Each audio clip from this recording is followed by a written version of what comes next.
Now we can also add sound to our AE project. I'm going to double click in the project panel area. I'm going to go into my assets folder and select a audio file.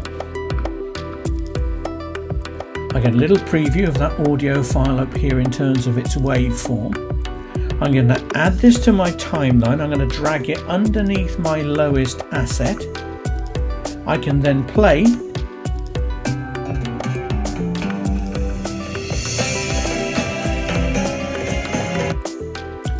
So I can add a soundtrack to my composition.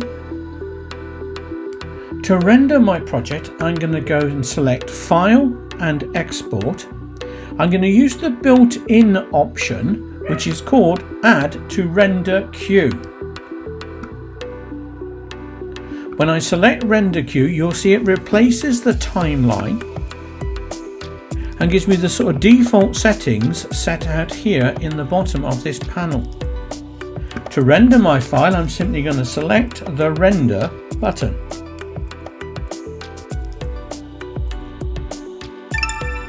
This will give me an audio sound when my file is finally rendered.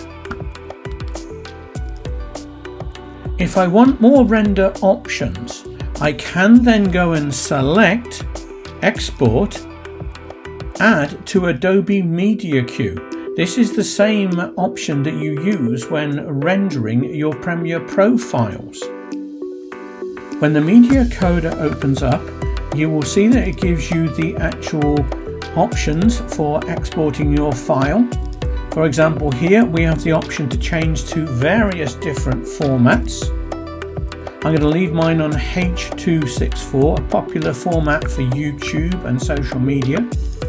You've also got the option to specify the bit rate.